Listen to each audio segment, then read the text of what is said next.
One day, one girl was hearing word of God in the children's retreat. ఒక దినము children retreat లో ఒక అమ్మాయి వాక్యం వింటూ ఉంది. A man of God was telling about cross. దేవుని సేవకులు వారితో సిలువను గూర్చి చెప్తూ ఉన్నారు. People spat upon him. అయితే ప్రజలు అతని పైన ఉమ్మివేశారు. Immediately that instant touched her heart. వెంటనే ఆ సంఘటన అనేది ఆమె హృదయాన్ని తాకింది. That little girl came to me. ఆ చిన్నమ్మాయి నా యొద్దకు వచ్చింది. She was crying and crying. ఏడుస్తూ ఉంది ఆమె. Why are you crying? ఎందుకు ఏడుస్తున్నావు? God spoke to me in this retreat. ఈ రిట్రీట్ లో నాతో మాట్లాడారు. What did you do? I asked. ఏం చేసావు నువ్వు? I spat on my mother's face. నేను నా తల్లి ముఖం పైన ఉమ్మివేశాను. Immediately God spoke to me. దేవుడు వెంటనే ఆ విషయమే నాతో మాట్లాడారు. She repented. ఆమె పశ్చాత్తాపడింది. She told what all sins were hidden in her heart. ఆమె హృదయములో ఉన్న పాపములన్నిటి విషయమై ఆమె She పశ్చాత్తాపడింది. went to her mother తన తల్లి యొద్దకు వెళ్ళింది. and she confessed. ఒప్పుకుంది. తను Humbly she confessed that. దీనత్వంతో తన తల్లి యొద్ద ఒప్పుకున్నది. Yeah, God will speak to you. దేవుడు నీతో మాట్లాడతారు. Another girl came to me మరొక అమ్మాయి వచ్చింది నా యొద్దకు. in another meeting.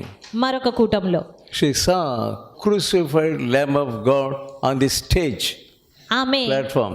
ఆమె వధించబడిన Yeah. గాయపడినటువంటి గొర్రె పిల్లను ఈ స్టేజి పైన చూసింది. The Spirit of God touched her దేవుని ఆత్మ ఆమెను తాకాడు. and she also confessed her sins. ఆమె కూడా తన పాపంలో God opened her eyes దేవుడు ఆమె నేత్రాలు తెరిచాడు. and showed her how her heart was. ఆమె హృదయం ఎలాగుంది అనే విషయం ఆమెకు చూపించారు. You have children. మరి మీకు పిల్లలున్నారు. What are you praying for your children? మీ పిల్లల విషయమే మీరేమో ప్రార్థిస్తున్నారు. God speaks to the children also.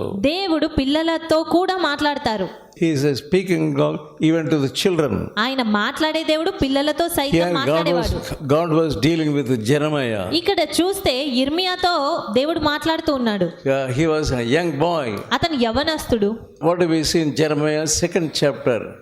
ఇర్మియా 2వ అధ్యాయంలో ఏమని చూస్తూ ఉన్నాం? 13th verse. 13వ వచనము. Here the word says, my people have committed 2 evils. నా జనులు 2 నేరములు చేసి ఉన్నారు. God was telling these things to this young boy, so small. దేవుడు ఈ విషయాలను ఈ చిన్నవాడైనటువంటి ఇర్మియాతో చెప్తూ ఉన్నాడు. In the olden times we saw how God spoke to Samuel, the boy Samuel. ఆ పాత నిబంధన కాలంలో దేవుడు సమూయేలుతో ఏ రీతిగా మాట్లాడాడో మనకు తెలుసు. So much evil was done in the temple of God. దేవుని మందిరంలోనే ఎంతో చెడు అనేది జరుగుతూ ఉన్న సమయాలు అవి. But God selected small boy Samuel. అయితే దేవుడు చిన్నవాడైనటువంటి సమూయేలును In the middle of the night, రాత్రికాల సమయంలో God called him. దేవుడు అతన్ని పిలుస్తూ ఉన్నాడు. సమూయేలు. Immediately got up, వెంటనే అతను went to లేచాడు. the priest యాజకుని యొద్దకు వెళ్ళాడు. and asked him, did you call me? మీరు నన్ను పిలిచారా అని అడుగుతున్నాడు. No, I did not call you. నేను నిన్ను పిలవలేదు. Thrice it happened. ముమ్మారు అదే రీతిగా జరిగింది. And next, if you hear that voice, ఆ తర్వాత మరలా అతను అట్టి స్వరం విన్నాడు. you asked him, here am I. అప్పుడు నేనున్నాను చిత్తమండి అంటున్నాడు. Please speak to me. దయచేసి నీ దాసునితో మాట్లాడండి, సెలవివ్వండి అంటున్నాడు. Why can't he speak to your children? ఎందుకు మరి అలాంటప్పుడు దేవుడు నీ పిల్లలతో మాట్లాడలేడు? Why can't he speak to you? ఆయన నీతో ఎందుకు మాట్లాడలేడు? You must come here with such hunger. నీవు అలాంటి ఆకలితో ఇక్కడికి రావాలి. It is a great word. My people have done 2 evils. ఇక్కడ చూసినట్టయితే నా జనులు 2 నేరములు చేసి ఉన్నారు. Forsaken me, the fountain of living water. That is one thing. 2nd chapter, 13th verse. 2వ అధ్యాయం 13వ వచనం. జీవజలముల ఊటనైన నన్ను విడిచి ఉన్నారు. My people have left me. నా ప్రజలు నన్ను విడిచిపెట్టారు. I am the living fountain. నేను జీవజలముల ఊటను. And the next thing. ఆ తర్వాత రెండవది. And they hewed them out cisterns that can hold no water. తమ కొరకు తొట్లను అనగా బద్దలై నీళ్లు నిలువని తొట్లను తొలిపించుకొని ఉన్నారు. That word, the strong word, God was telling this 17-year boy. అలాంటి కఠినమైనటువంటి మాటలు ఈ చిన్నవాడైన 17 సంవత్సరాల అబ్బాయికి దేవుడు సెలవిస్తున్నాడు. How they rejected the living fountain. ఏ రీతిగా జీవజలముల ఊట అయిన దేవుణ్ణి వారు విడిచిపెట్టారు. They were seeking satisfaction by other means. వారు వేరే రీతిగా సంతృప్తిని వెదుకుచూ ఉన్నారు. In the view of the world, they were seeking satisfaction. ఈ లోక సంబంధమైన విషయాల్లో వారు సంతోషాన్ని వెతుకుతున్నారు. They have become worldly people. వారు లోకస్తులుగా తయారయ్యారు. They must be godly people. వారు దేవుని ప్రజలుగా ఉండవలసినది. In many towns, churches, people have become materialistic.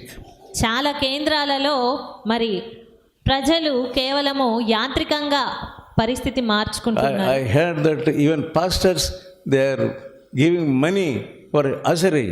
నేను విన్నప్పుడు మరి కొందరు పాస్టర్స్ వడ్డీకి ధనమునిస్తున్నారు అని విన్నాను. What a wretched thing it is. ఎంత దుష్టత్వం అది.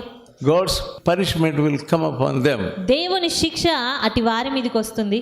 If you are a servant of God, నీవు దేవుని సేవకునివైతే are you careful with the money?